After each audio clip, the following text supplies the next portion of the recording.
Hello friends, welcome to our next video. Last video में हम लोगों ने प्रोसेस कॉस्टिंग का इक्विवेलेंट प्रोडक्शन टॉपिक किया था। उसके बाद हमारा न्यू टॉपिक स्टार्ट है joint product and by product costing. तो कई बुक्स में तो ये चैप्टर प्रोसेस कॉस्टिंग में इंक्लूड है, जैसे कि मेरी बुक में इंक्लूडेड है, कईयों में ये सेपरेटली गिवन है, तो आप अपनी बुक के अकॉर्डिंग देख लीजिएगा।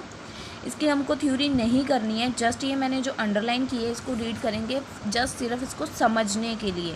थ्योरी इंपॉर्टेंट नहीं है इसकी, सिर्फ प्रैक्टिकल सम्स इंपॉर्टेंट है, वो भी लास्ट 1-2 ईयर से आ रहे हैं एग्ज़ाम्स में, तभी हमें करने पड़ रहे हैं। बट जो हमारा प्रोसेस कॉस्टिंग पीछे हमने इससे पहले जो किया वो बहुत इंपॉर्टेंट चैप्टर है, प्लीज़ उसको स्किप मत कीजिएगा गाइस, ठीक है। वीडियोस आपको ऑलरेडी प्लेलिस्ट में मिल जाएंगी, आप जाके उसकी देख सकते हैं। फिलहाल हम जॉइंट कॉस्टिंग स्टार्ट करते हैं अपना।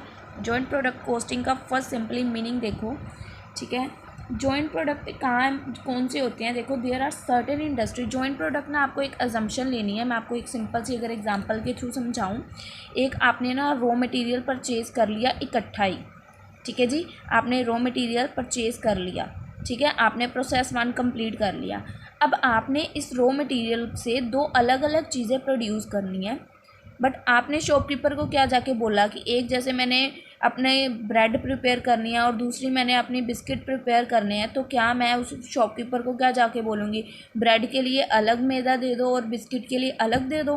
मैदा तो वही आएगा ना। तो मैंने फर्स्ट स्टेप में रॉ मटेरियल एक साथ ही परचेज़ कर लिया, ठीक है। जब वो आ गया, प्रोसेस 1 कंप्लीट हो गया, देन मैंने उसको स्प्लिट कर दिया, half for making bread, half for making biscuit, ठीक है जी।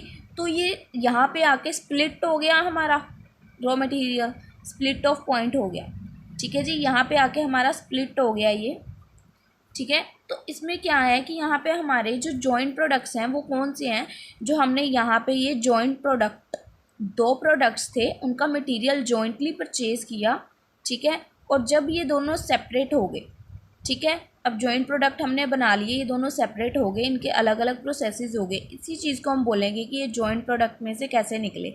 अब ये चीज़ आपको एक बार यहाँ पे रीड करनी है, बहुत अच्छे से एक्सप्लेन होएगी, बस ध्यान से समझिएगा। देखिए, देयर आर सर्टन इंडस्ट्रीज़, बहुत सारी ऐसी इंडस्ट्रीज़ हैं वेयर 2 और more product of equal importance, 2 products equal important material से तैयार हुए हैं, equal importance are simultaneously produce, same मतलब प्रोड्यूस हुए हैं सेम प्रोसेस से, रॉ मटेरियल दोनों के लिए क्या लगा, मैदा।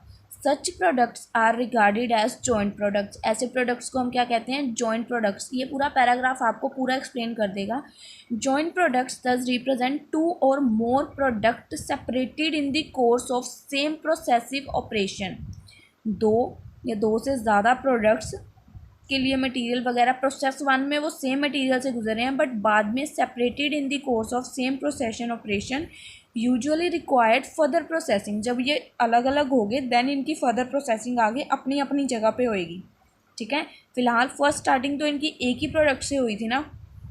Each product being in such proportion that no single product can be designated as a major product. Each product को हम major product की तरह कंसिडर करेंगे। अब ये तो नहीं है कि ये दोनों अलग अलग हो गए तो ये बिल्कुल ही नहीं सेल होएगा, ये सेल ही हो ही जाएगा, नहीं जी, दोनों की मार्केट में डिमांड इक्वल है, लोग इसकी भी डिमांड प्रॉपर करते हैं और इसकी भी प्रॉपर करते हैं।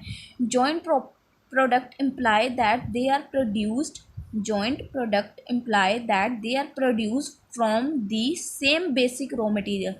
joint product कैसे बनता है, from the same basic raw material। basic raw material क्या था यहाँ पे, मैदा, ठीक है। and comparatively of equal importance, both are equal important, जो निकल के आए, are produced simultaneously by a common process। first process is our common to purchase a maida and may require, और उसके बाद इसको नीड है फर्दर प्रोसेसिंग की, further processing after the point of separation. This point is called separation, split off point, where this both products are split, ठीक है जी। Both product split हो गए, यहाँ पे हम ब्रेड मेक करेंगे, यहाँ पे बिस्किट मेक करेंगे। तो फॉर एग्जांपल यहाँ पे ऑयल इंडस्ट्री वगैरह की एग्जांपल दे रखी है, आप देख सकते हो। फॉर एग्जांपल जब हम ऑयल बना रहे हैं, गैस ऑयल, फ्यूल ऑयल, या और आप नेम देख लो, लुब्रिकेंट्स या केरोसिन, ऑल आर प्रोड्यूस्ड, ये सब प्रोडक्ट बनते किससे हैं, क्रूड पेट्रोलियम से, किससे बनते हैं? क्रूड पेट्रोलियम से। तो अब जब हमने इन सभी चीज़ों की प्रोडक्शन करनी है तो हम क्या उसको शॉपकीपर को जाके बोलेंगे कि मुझे क्रूड पेट्रोलियम इसके लिए अलग दे दे, इसके लिए अलग दे दे, इसके लिए अलग दे दे? नहीं जी, हम बल्क में इकट्ठा ही परचेज़ करेंगे और उसमें से उसको घर लाने के बाद अलग अलग सेपरेट पार्ट में डिवाइड कर लेंगे अकॉर्डिंग टू आवर रिक्वायरमेंट। ठीक है जी। तो बेसिक मटेरियल क्या था, जैसे कि हमने यहाँ पे पढ़ा, सेम बेसिक रॉ मटेरियल, जैसे कि सेम बेसिक रॉ मटेरियल था। These are known as joint products. I hope आपको मेरी छोटी सी बात समझ आ गई, जॉइंट प्रोडक्ट कॉस्टिंग क्या है। उसके बाद देखिए यहाँ पे क्या लिख रखा है, सर्टेन स्टेजेस ऑफ प्रोडक्शन, जो इसकी बहुत सारी स्टेजेस हैं। ठीक है जी। देखिए जैसे कि यहाँ पे मैंने आपको डायग्राम में शो किया, सर्टेन स्टेजेस पे यहाँ पे स्प्लिट ऑफ पॉइंट शो करता है। Certain stages of production known as split of point, all costs incurred prior to split of point are called joint product cost. Prior, that is our prior cost. Prior मतलब pre. ठीक है, इस coast को हम बोलेंगे post या prior, इसको हम बोलते हैं, मतलब दैट इज़ बाद वाली कोस्ट है, ये दोनों की अलग अलग होगी। बट ये जो ऊपर आई है ये जॉइंट कोस्ट है। ठीक है ना, यहाँ पे ये दोनों प्रोडक्ट का मटेरियल इकट्ठा था तो यहाँ पे जॉइंट कॉस्ट इंकर होएगी ना, यहाँ पे सेपरेट कॉस्ट इंकर होएगी। तो वही बता रखा है, at the point of split off से पहले ऑल कॉस्ट इंकर प्रायर, पहले स्प्लिट ऑफ से पहले to the split off point are called joint product cost. उस कॉस्ट को हम जॉइंट प्रोडक्ट कॉस्ट कहते हैं जो स्प्लिट ऑफ से पहले की होती है, वो दोनों की जॉइंट कॉस्ट होती है। ठीक है, अब हमारे पास इसके कुछ मेथड्स हैं, methods of apportionment of joint cost, कि हम जॉइंट कोस्ट जो हमारी ऊपर, ठीक है जी, प्रायर पोर्शन में आई है उसको कैसे स्प्लिट आउट कर सकते हैं, मतलब कैसे अपोर्शन कर सकते हैं, किस रेशियो में उसको डिस्ट्रीब्यूट करें कि दोनों प्रोडक्ट्स में उनके अकॉर्डिंगली जाए। ठीक है, कुछ फॉलोइंग मेथड्स हैं, बेसिकली इसमें हम 6 मेथड्स अपने कवर अप करेंगे। That is first our average unit cost method, second physical unit cost method, third survey method, fourth contribution standard cost method and market value method. All methods are very easy guys, तो please ध्यान से देखिएगा, बहुत easy sums हैं इसमें, basic sums हैं, आपको easily cover up हो जाएंगे। फर्स्ट है हमारा एवरेज यूनिट कॉस्ट मेथड। अगर आपको इसमें से क्वेश्चन आ भी जाएगा तो मेथड से रिलेटेड ही आएगा, और 6 मेथड्स आपको रटने वाले हैं, इतने ईजी हैं, बस ध्यान से सुनिएगा। एवरेज यूनिट कॉस्ट मेथड, ये थ्योरी जस्ट मैंने आपको इसको समझाने के लिए प्रैक्टिकल को अंडरलाइन किया, अदरवाइज आपको नहीं करनी तो मत करना। अंडर दिस मेथड, इस मेथड में क्या होता है, total joint cost up to the point of separation, up to the point of separation से पहले, up to the point of separation से पहले की जो हमारी जॉइंट कॉस्ट होती है, are assessed and divided by the total units, उसको हम निकालते हैं और हमारे जो टोटल यूनिट्स होते हैं उसके साथ हम उसको डिवाइड करते हैं, हमारी जॉइंट कॉस्ट को डिवाइडेड बाय टोटल यूनिट करते हैं। ठीक है जी, तो हमारे पास हमारी एवरेज यूनिट कॉस्ट निकल के आ जाएगी। ठीक है, all produced yielding and average unit cost. ठीक है जी, हमारे पास एवरेज यूनिट कॉस्ट आ जाएगी। देन हम अपनी एवरेज यूनिट कॉस्ट को अपने जितने भी यूनिट्स होंगे उनके साथ मल्टीप्लाई करके अपनी कॉस्ट निकाल लेंगे। फिलहाल हमारा यहाँ पे मेथड क्या है, एवरेज यूनिट कॉस्ट, तो हमने एवरेज यूनिट कॉस्ट निकाल ली। This method can be apply whether process are common, ये तभी लगती है जब हमारे प्रोसेसेस कॉमन है। अब सिंपल आप इलस्ट्रेशन समझो, देखो Rama corporation produces 4 products, Rama corporation produce कर रही है 4 products in a manufacturing process. 10,000 units उसके ए के हैं, 20,000 for B, 15,000 for C and 25,000 for D. ठीक है जी, कॉस्ट बिफोर स्प्लिट ऑफ से पहले, बिफोर मीन्स पहले, cost before split off point for the 4 products, joint cost दे रखी है हमें 1,40,000 बिफोर स्प्लिट ऑफ, मतलब अलग होने से पहले। Using the average unit cost method हमें करना है, पहले हमें फाइंड करनी है calculate the unit cost, each unit की कॉस्ट। तो हमने अभी अभी ऊपर ईच यूनिट कॉस्ट यहाँ पे क्या पढ़ा कि जो हमारी टोटल जॉइंट कॉस्ट है उसको हम डिवाइड कर देंगे, divide by total unit cost, total unit जो हमने प्रोड्यूस किए हैं। तो हमारी जॉइंट कॉस्ट है 1,40,000। टोटल यूनिट्स आप कैसे फाइंड आउट करोगे, 10,000 प्लस 20,000 प्लस 15,000 प्लस 25,000, तो total number of unit produce आ जाएंगे आपके 70,000। तो आप बोथ को डिवाइड करके 2 रुपीज़ पर यूनिट निकाल लोगे। ठीक है जी, अब आपने calculate unit cost find out कर ली। अब show that the joint cost would be a portion among the products, जो ये यूनिट्स हैं इनके अकॉर्डिंग जो हमने एवरेज यूनिट पर कॉस्ट निकाली इसकी कितनी आएगी। तो आपको ईच यूनिट्स के साथ, जैसे ईच वन यूनिट की कॉस्ट है 2 रुपीज़, तो ए ने प्रोड्यूस किए 10,000 यूनिट, तो ए के 10,000 को आप 2 के साथ मल्टीप्लाई कर दोगे, सेम आप बी को 20,000 को 2 के साथ मल्टीप्लाई कर दोगे, सी को 50,000 को 2 के साथ मल्टीप्लाई कर दोगे एंड डी को एज इट इज़ अगेन। ठीक है जी, यहाँ तक तो आपको आ गया समझ। अब इसमें आपको एक चीज़ और समझाऊंगी, आपको वेरीफाई हो जाएगा कि आपका सम सही किया है। जो आपने ये मल्टीप्लाई करके वैल्यू निकाल ली है 20, 40 एंड 30 एंड 50, इन चारों का टोटल आपकी is equals to joint cost के इक्वल होएगा, तो आपका सम बिल्कुल सही है। ध्यान दीजिएगा, इन चारों का टोटल हमेशा आपकी जॉइंट कॉस्ट के इक्वल होएगा, दैट मीन्स आपने सम बिल्कुल सही किया है। ठीक है जी, आई होप आपको फर्स्ट मेथड क्लियर है। सेकंड मेथड की तरफ चलते हैं हम। सेकंड मेथड कौन सा है? Physical unit method. इसमें क्या है? A physical base is apply in a portion pre separation point cost of joint product. ये कब अप्लाई होता है? अपोर्शन करने के लिए, अपोर्शनमेंट करने के लिए जो जॉइंट प्रोडक्ट की कॉस्ट है उसका हमने अपोर्शन करना है, डिस्ट्रीब्यूट करना है उसको, जिस रेशो में हम करेंगे देखते हैं। देखो फॉर एग्जांपल हमें बता रखी, for example if there is 40% product है एक्स के पास और 60% प्रोडक्ट है वाई के पास। ठीक है जी, हमारे पास एक जॉइंट कॉस्ट है, हमने उसको डिस्ट्रीब्यूट करना है, तो कैसे करेंगे? ये है 4, ये है 6, तो हम 4:6 में उसको डिस्ट्रीब्यूट कर देंगे। ठीक है ना, तो यही चीज़ बता रखी है। अब आपको ना यहाँ पे देखना है, मैं आपको दिखाऊं, ये देखिए एग्जाम्पल, बहुत इजी एग्जाम्पल है। 1 ton of raw material unit put into a common process yield. 1 ton raw material था हमारा, 1 टन में कितने होते हैं केजीज आपको पता होगा, 1 टन में 1000 केजीज होते हैं। ठीक है जी, आपको पता होगा। उसके बाद पी क्यू आर एस के इसके वेट्स बता रखे हैं, 63 kg, 117, 180, 540। बैलेंस ऑफ जो वेट बच गया, टोटल 1000 kg होते हैं ना, बोला इन्होंने 1 टन, तो आप इन सबका टोटल करके देख लेना, जितने कम होंगे that is our normal wastage. यहाँ पे बता रखा है जो बैलेंस बच जाएगा that is our normal wastage. ठीक है जी, उसके बाद हमें total processing cost per ton की, पूरे पर टन की, मतलब पर टन की 20,000 दे रखी है, इन सब की टोटल। ठीक है जी, of raw material input you are require to apportion, हमें 20,000 को इसके अंडर अपोर्शन करना है। देखिए लिख रखा है ना, 20,000 raw material, you are require to apportion the joint cost of product P Q R S. P Q R S में आपको इसको अपोर्शन करना है। फर्स्ट हमने यहाँ पे लिख लिया, टोटल हमारे 1000 kgs हैं। ठीक है, 63 पी के बोले थे, 117 इसके, 180 इसके, 540 इसके, और जो बचे इसको टोटल करके देखना, कम होएंगे 900 होएंगे 1000 से, तो 100 रुपीज़ आ गए हमारे वेस्ट के। ठीक है जी, अब हमने वेस्ट में तो हमें बोला नहीं, यहाँ पे बोला है जो आपका ये 20,000 है इसको अपोर्शन करो पी क्यू आर और एस में, वेस्ट में बोला नहीं, तो that means our total is 900, तो 100 तो वेस्ट हो गया ना। तो अब आपकी रेशो क्या बनी? 63:117:180:540। तो आप 20,000 को इसमें डिस्ट्रीब्यूट कर दोगे, देखो नीचे करके दिखाया हुआ सिंपली, कुछ भी नहीं करने वाला था, बहुत ईजी था ना, हो गया सम। अब देखो नेक्स्ट एग्जाम्पल भी ऐसे ही है, मिलती जुलती है। अब इसमें हमें क्या दे रखा है? Following data have been extracted from the books of MS East India coke company limited. हमें जॉइंट प्रोडक्ट दे रखे हैं, coke, coal tar, benzol, sulphate, gas. ठीक है, ये सारी आइटम्स हमें बता रखी हैं। अब इसमें हमें क्या बोला गया है? हमें कोल का प्राइस दे दिया है पर टन का 80 रुपीज़, डायरेक्ट लेबर और ओवरहेड्स का हमें स्प्लिट ऑफ पॉइंट दे दिया है, स्प्लिट ऑफ 40 और 60 पर टन ही है ये भी। ठीक है, हमें फाइंड आउट क्या करना है? Material, labour and overheads and total cost of each product on the basis of weight. अब इससे हमें क्या करोगे आप?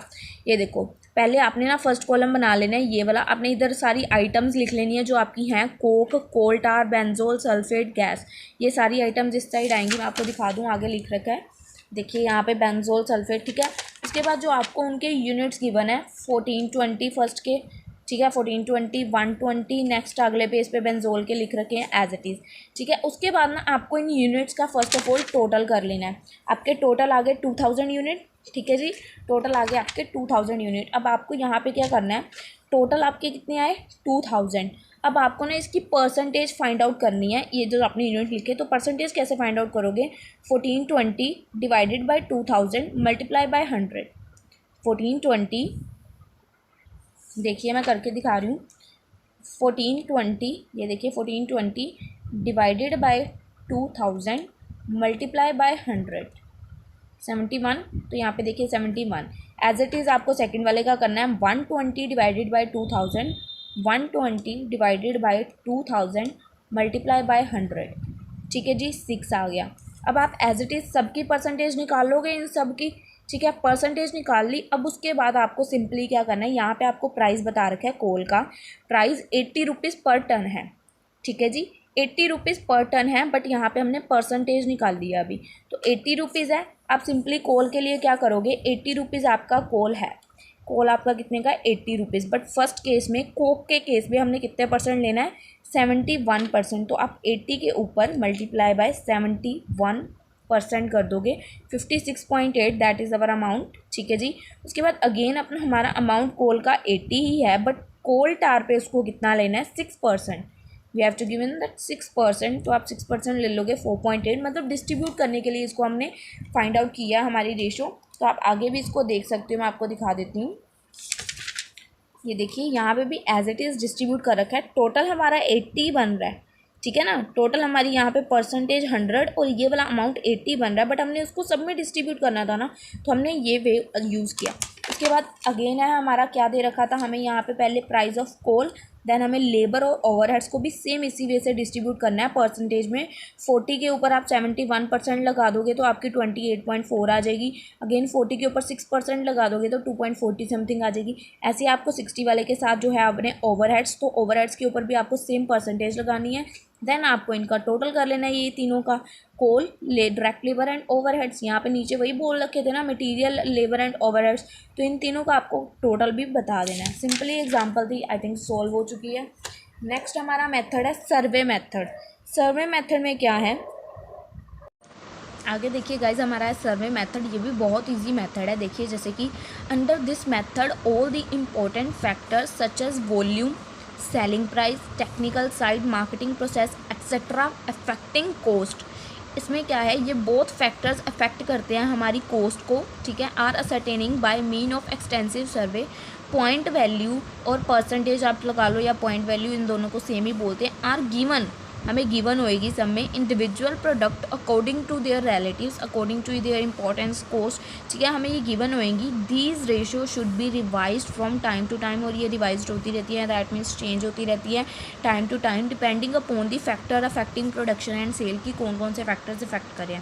बहुत ही सिंपल एग्जाम्पल है इसकी, देखिए, in the timber industry milling operations to the split of point during a period amount 17,400, ठीक है जी। स्प्लिट ऑफ के पहले हमें जॉइंट कॉस्ट दे रखी है, ठीक है। उसके बाद first grade timber 400 units, second grade timber 500 unit, third grade timber 600 units. उसके बाद जैसे कि हमने ऊपर पढ़ा भी था, हमें पॉइंट्स गिवन होंगे, आई थिंक मैं आपको दोबारा शो ऑफ कर दूँ। पॉइंट वैल्यू या percentage are given to individual products, हर प्रोडक्ट्स के अकॉर्डिंग हमें ये गिवन होंगे, ठीक है। तो वही है, देखिए, you are required to apportion joint cost, हमें क्या अपोर्शन करना है, जॉइंट कॉस्ट को अपोर्शन करना है, which is our joint cost, that is our joint cost 17,400, ठीक है। और हमें टेक्निकल इवेल्युएशन विद पॉइंट्स बता रखे हैं 4, 5, 4 और 3 according to first, second and third grade के लिए, ठीक है जी। अब आपको यहाँ पे पहले आइटम्स लिखनी है, कौन कौन सी है, first grade, second grade, third grade. Then आपको यूनिट्स गिवन है, फर्स्ट टिम्बर के 400, सेकंड के 500, थर्ड के 600, तो हमने डाल दिए। उसके बाद हमें पॉइंट्स गिवन है अटैच 5, 4 एंड 3, तो हमने पॉइंट्स अटैच डाल दिए 5, 4, 3, ठीक है जी। अब हमें हमारे इक्विवेलेंट यूनिट्स कैसे पता चलेंगे, we have to multiply both of this units multiply point attached, so we have to multiply both of these, then we have to find out the equivalent units, ठीक है जी। हमें ये वैल्यू पता चल गई 5800, ठीक है, हमारे टोटल यूनिट्स हैं, 5800 हमारे टोटल यूनिट्स हैं। अब आपको मैं एक मेथड रिमाइंड करवाना चाहूँगी यहाँ पे। अब आपको जब हमने एवरेज मेथड किया था, that is our average unit cost method, इसमें भी हम average unit cost that is per unit cost find out कर रहे थे। तो हमने क्या किया था, हमारी joint cost divided by total number of जितने हमने ये यूनिट प्रोड्यूस किए थे, that is our all units, ठीक है। We have to distribute our joint cost. Same चीज़ हो रही है यहाँ पे भी, देखिए, हमने ये यूनिट्स आ गए, हमने यूनिट्स हमें फाइंड आउट करने ही पड़ते हैं, because we have to given weight given था हमें, तो मल्टीप्लाई करके प्रोडक्ट वैल्यू जो निकालते हैं वो निकाल लिया हमने। अब हमारे पास ये है हमारे total units, that is our joint cost value. तो हमने इन दोनों को डिवाइड किया फिफ्थ में, cost per equivalent unit find out करने के लिए जैसे हम एवरेज मेथड में करते थे, तो हमारे पास कॉस्ट पर यूनिट आ गई 3 रुपीज़, ठीक है। इसके बाद हमने इसमें भी देखी, जब हमारी ये 2 रुपीज़ आ गई तो हमारे जो यूनिट्स थे उसके साथ इसको किया मल्टीप्लाई। क्या किया हमने? मल्टीप्लाई। सेम इसी में करेंगे, ये हमारे यूनिट्स है, हमारी कॉस्ट पर यूनिट आ गई, हम इसके साथ मल्टीप्लाई करेंगे। 2 3 ज़ार 6, 2 3 ज़ार 6, 3 को 18, 3 ज़ार 50, 400। तो ये आ गए हमारी अपोर्शन कॉस्ट। अब आपको मैंने यहाँ पे एक चीज़ और बताई थी, जो आपके ये अमाउंट्स निकले हैं, ठीक है, इनका टोटल आपकी जॉइंट कॉस्ट के इक्वल होएगा। तो ये देखिए मैं आपको दिखा दूँ, जो हमने मल्टीप्लाई करके वैल्यू निकाल ली है, ये इसका टोटल अगर आप देखें तो that is our is equals to joint cost और नॉट। ठीक है जी। अब आपको इसमें एक चीज़ और इंक्लूड करनी है, लास्ट में आके आपको कॉस्ट पर यूनिट एक बार फिर फाइंड आउट करना है। जो आपके कॉस्ट अपोर्शन आपने निकाल ली, ये divided by our units that is 400, 500 and 600। तो आपको कॉस्ट पर यूनिट एक स्टेप इंक्लूड करना है इसमें, तो आपको वो फाइंड आउट करनी है। आई डोंट थिंक ये थोड़ा सा मेथड टफ भी था, बहुत इजी था। बस इसमें आपको क्यों ये चीज़ करनी पड़ी, बिकॉज इसमें आपको वेट्स वगैरह गिवन थे, तो आपको डबल प्रोसेसिंग करनी पड़ी। बट आपके जो सिंगुलर यूनिट्स हैं इसके साथ भी तो आपको लास्ट में डिवाइड करना पड़ेगा। ठीक है जी। आई होप आपको ये मेथड अच्छे से क्लियर है। नेक्स्ट है आवर कंट्रीब्यूशन मेथड, या इसको आप ग्रॉस मार्जिन मेथड भी बोल सकते हो। ये भी बहुत इजी मेथड है, बहुत ज़्यादा इजी मेथड है। देखो इसमें क्या है, under this method the marginal cost of the joint cost is marginal cost of the joint cost is a portion on the basis of weight quantity of each product. ये ना आपको मैं 1 second में समझाऊंगी, जब एग्जांपल करेंगे ना आपको समझ आ जाएगी कि क्या लिख रखा है यहाँ पे ना। हमें मार्जिनल कॉस्ट को डिस्ट्रीब्यूट करने के लिए बता रखा है कि किस किस रेशियो में डिस्ट्रीब्यूट करना है। Apportion on the basis of weight और क्वांटिटी, ये आपको समझ आएंगे वहाँ पे। If the product are further process, अगर हमारा ये अपोर्शन करने के बारे में बता दिया, उसके बाद बोल रहे हैं अगर हमारा प्रोडक्ट फर्दर प्रोसेस कर रहा है, देन ऑल वेरिएबल कॉस्ट, जितनी भी हमारी वेरिएबल कॉस्ट इंकर्ड हो रही हैं उसको ऐड करेंगे to the variable determined earlier. Then जो हमारी कॉन्ट्रीब्यूशन निकलेगी, contribution is calculated by deducting. Contribution कैसे फाइंड आउट करेंगे? Deducting variable cost from the respective sale value. Deducting variable cost from the respective sale value. The fix cost is a portion, और उसके बाद जो हमारी fix cost है उसको कैसे फाइंड आउट करेंगे? उसको मार्जिनल कॉस्ट में डिस्ट्रीब्यूट करेंगे, अपोर्शन करेंगे मार्जिनल को कंट्रीब्यूशन की रेशियो में। ये आपको सम करते वक्त बहुत ईजिली एक्सप्लेन होएगा, इसी वजह से बोली पहले एग्जाम्पल ही देख लो आप। देखो, from the following information apportion marginal cost, हमें मार्जिनल कॉस्ट का अपोर्शन करना है, and the fix cost on the suitable basis. ठीक है जी। अब आपको ना एक चीज़ ध्यान रखनी है, हमने अभी अभी ऊपर पढ़ा भी है, फिक्स कॉस्ट है जो, उसको हमें यहाँ पे मैं आपको दोबारा दिखा दूँ। जो फिक्स कॉस्ट है उसको कैसे अपोर्शन करना है? Apportion on the marginal contribution. ठीक है जी। मार्जिनल कॉन्ट्रीब्यूशन ध्यान रखिएगा। और कॉन्ट्रीब्यूशन कैसे फाइंड आउट होएगा? Contribution is calculated by deducting variable cost. Sale value में से आपको वेरिएबल कॉस्ट माइनस करनी है, देन आप कंट्रीब्यूशन फाइंड आउट कर लोगे। देन कंट्रीब्यूशन में से आपको फिक्स कॉस्ट को पहले डिस्ट्रीब्यूट करना है उसकी रेशियो में, देन माइनस कर देना है। अब दिखाती हूँ मैं आपको कैसे। आपको सेल्स दे रखी हैं 200 kgs 40 पर kg, 400 kgs 20 पर kg। तो आप 200 multiply 40, 8000 sales value you have to given for A. ठीक है। एंड इसके बाद 400 multiply 20, then again 8000 for B. ठीक है। अब हमारे पास फर्स्ट कौन सी कॉस्ट है? Marginal cost. फर्स्ट कौन सी कॉस्ट है? Marginal cost. तो यहाँ पे क्या लिख रखा था, मैं आपको दिखाऊं। Marginal cost of the joint cost is a portion on the basis of weight या क्वांटिटी। जो हमें प्रोडक्ट की क्वांटिटी गिवन होएगी, कितने यूनिट्स गिवन है, उसके अकॉर्डिंग ईच प्रोडक्ट के हमें इसको डिस्ट्रीब्यूट करना है। तो इसको अब हमें मार्जिनल कॉस्ट को डिस्ट्रीब्यूट करना है। अब हमारे पास यूनिट्स कितने गिवन है? 200 एंड 400, क्वांटिटी 200 और 400 की है, तो आपके पास मार्जिनल कॉस्ट है 6000 की। तो आपको इस कॉस्ट में इसको डिस्ट्रीब्यूट कर देना है 200 रेशो 400। टोटल आपके 6000 है, 6000 टोटल बन गए। ठीक है जी। अब आपको सेल्स में से हमारी that is our variable cost या मार्जिनल कॉस्ट बोल सकते हो आप, मैं वेरिएबल भी। तो सेल में से अगर हम अपनी वेरिएबल या मार्जिनल कॉस्ट लेस करते हैं तो हमें मार्जिनल कॉन्ट्रीब्यूशन आएगा। यहाँ पे लिख रखा था, मैं नहीं बोल रही। कॉन्ट्रीब्यूशन इज कैलकुलेटेड, कैसे कैलकुलेट करेंगे? By deducting variable cost from their respective sale value. Sale value में से वेरिएबल कॉस्ट को माइनस करने पर हम अपनी कॉन्ट्रीब्यूशन कॉस्ट फाइंड आउट कर सकते हैं। तो मार्जिनल कॉन्ट्रीब्यूशन कैसे आई? Sales minus marginal cost that is our variable cost. 8000 minus 2000 that is our 6000 and 4000 we have given our marginal contribution. ठीक है। उसके बाद है हमारा फिक्स्ड कॉस्ट। और फिक्स कॉस्ट के लिए कंट्रीब्यूशन के लिए क्या बोला गया था, the fix cost is apportion on the basis of marginal contribution. Fix cost को कैसे अपोर्शन करना है, मार्जिनल कंट्रीब्यूशन की रेशो में। तो फिक्स कॉस्ट है अगर 5000, मार्जिनल कंट्रीब्यूशन की रेशो क्या बन रही है 6:4, तो 6:4 में इसको डिस्ट्रीब्यूट कर दिया। देन आपको प्रॉफिट फाइंड आउट करना है, कैसे करोगे, marginal contribution minus fix cost is equals to profit. 6000 minus 3000 is equals to 3, 4 minus 2 is equals to 2, that is our 5000 is our profit. ठीक है जी, बहुत इजी था। फोर्थ मेथड भी हो गया। फिफ्थ मेथड में कुछ नहीं है, फिफ्थ मेथड ऐसे ही बता रखा है, standard cost method. Under this method the joint cost जो है वो हमारी अपोर्शन होएगी on the basis of standard cost set for the respective joint product. जो हमें स्टैंडर्ड कॉस्ट गिवन होएगी उसी के बेसिस पे हमें जॉइंट कॉस्ट को जस्ट अपोर्शन करना है उसी के अंदर। इसकी हमें कोई एग्जांपल नहीं गिवन है, otherwise I will show you, जब मुझे मिलेगी तो मैं आपको बता दूंगी। नेक्स्ट मेथड है हमारा market value method, that is our last but not least method. देखते हैं this method of apportioning joint cost of product. इस मेथड में क्या है, हमें अपोर्शन करना है हमारी जॉइंट कॉस्ट ऑफ प्रोडक्ट को on the basis of relative value, जोन सी वैल्यू में बोला गया होएगा।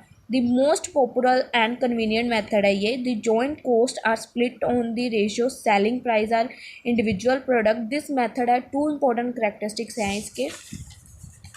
देखिए इसके बाद है हमें market value at separation point बता रखा है। ठीक है, आपको देखना है देख लो, अदरवाइज आपको बिना देखे भी इसको समझ आ जाएगा। बहुत इजी एग्जांपल्स के थ्रू समझा रखा है इसको।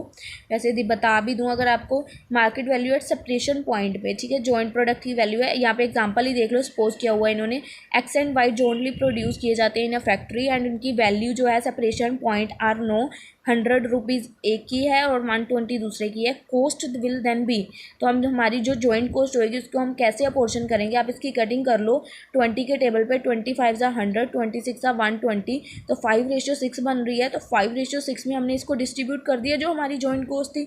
सिंपली वही चीज़ है, सिंपल है, कुछ नहीं है। देखो मैंने पहले ही बोला था, देखो यहाँ पे joint cost of making 40 units of a product ए।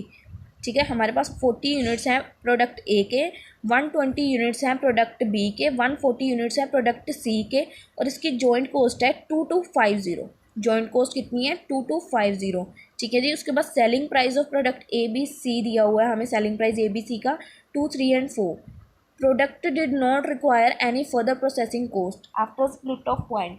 जब वो प्रोडक्ट स्प्लिट ऑफ हुआ, ठीक है, इसके बाद इसकी कोई कॉस्ट नहीं इंकर हुई, जो थी ऊपर ही थी। ठीक है जी, अब हमें फाइंड आउट करनी है, अपोर्शन करना है जॉइंट कॉस्ट का। First on sale price basis, first हमें उसको अपोर्शन करना है उसके सेल प्राइस पे, सेकंड उसकी सेल वैल्यू पे। अभी देखो कैसे होता है। फर्स्ट हमारा जो सेल प्राइस था, सेल प्राइस कितना था, सेलिंग प्राइस 2, 3 एंड 4, तो वी हैव टू 2, 3, 4। हमारी अपोर्शनमेंट की रेशो क्या बन गई 2:3:4। तो हमारी टोटल कॉस्ट कितनी थी जॉइंट की 2250। सिंपली उसके अंदर उसको अपोर्शन कर दो इस रेशो के अंदर। ठीक है, फर्स्ट यही बोला ना सेल प्राइस के ऊपर, उसके बाद आपको अपोर्शन करना है सेल वैल्यू के ऊपर। तो सेल वैल्यू कैसे फाइंड आउट करोगे, जो आपको ये यूनिट्स हैं इनको सेल के साथ मल्टीप्लाई कर दो, जो सेलिंग प्राइस है यूनिट्स को सेलिंग प्राइस के साथ मल्टीप्लाई करके सेल वैल्यू आ गई। देन इस रेशो के अंदर ये आप एज इट इज़ ऐसे भी ले सकते हो, अगर आप कटिंग करके छोटी करनी चाहो तो उसमें ले सकते हो। देन आपको 2250 को इस रेशो में या इस रेशो में डिस्ट्रीब्यूट कर देना, सिंपली, कुछ टफ नहीं था। ठीक है जी, अब ये है यहाँ पे इसमें बोला गया इसके 2 पार्ट्स थे ना। ठीक है, इसमें हमारे स्प्लिट ऑफ के बाद कोई खर्चा नहीं आया, सेपरेशन पॉइंट के बाद कोई खर्चा नहीं आया, बट यहाँ पे अब आएगा मार्केट वैल्यू आएगी आफ्टर फर्दर प्रोसेसिंग। ठीक है जी, देखो इसमें क्या है, company limited manufacturing 2 products joint product A and B and sell them 5 and 4 पर यूनिट। ठीक है, कंपनी ने यूनिट 2 जॉइंट प्रोडक्ट प्रोड्यूस किए जिनमें 5 पर यूनिट 4 पर यूनिट है। During a particular period 4 units ए के हैं एंड 5 यूनिट्स बी के हैं 500 एंड सोल्ड हो गए। ठीक है जी, जॉइंट कॉस्ट इंकर हो रही है 180 rupees and further processing cost बता रखी है प्रोडक्ट ए एंड बी की, फर्दर प्रोसेसिंग। ठीक है जी, स्प्लिट ऑफ के बाद ये प्रोडक्ट हमने परचेज़ किया मटेरियल, यहाँ पे ये प्रोडक्ट हो गया स्प्लिट ऑफ, उसके बाद ये बना, उसके बाद जो आया यहाँ पे आई हमारी फर्दर प्रोसेसिंग कॉस्ट, दोनों की अलग अलग। ठीक है ना, अलग अलग दोनों की कॉस्ट आई फर्दर प्रोसेसिंग। इस केस में आपको क्या करना है, आपको यूनिट्स गिवन है 400 500। ठीक है, सेलिंग प्राइस आपका 54 स्टार्टिंग में आपको गिवन था, सेल आ गई आपकी 2000 एंड 2000। जो फर्दर प्रोसेसिंग कॉस्ट है ना, इसको आप लेस करोगे, इसको आप लेस करोगे क्योंकि फर्दर तो इन दोनों की अलग अलग हो गई। We have to find out a portion only on joint cost भी, जो हमारी इंकर हुई थी जॉइंट कॉस्ट, इनको हमको डिस्ट्रीब्यूट करना है। तो हमारी जो जॉइंट कॉस्ट जब वो अलग हो गए, जो उसके बाद कॉस्ट इंकर हुई उसको क्यों ले रहे हैं भाई। लेस फर्दर प्रोसेसिंग कॉस्ट को हम लेस कर देंगे तो हमारी सेल वैल्यू फर्दर प्रोसेसिंग को लेस करने के बाद जो बची 400 एंड 500, तो हमारी रेशो क्या बन गई 4:5। तो हमारी जॉइंट कॉस्ट थी 180, देन हम उसको इस रेशो में डिस्ट्रीब्यूट कर देंगे 180 को। आई होप आपको ये समझ आ गया मेथड। ठीक है जी, नेक्स्ट मेथड देखिए कौन सा है।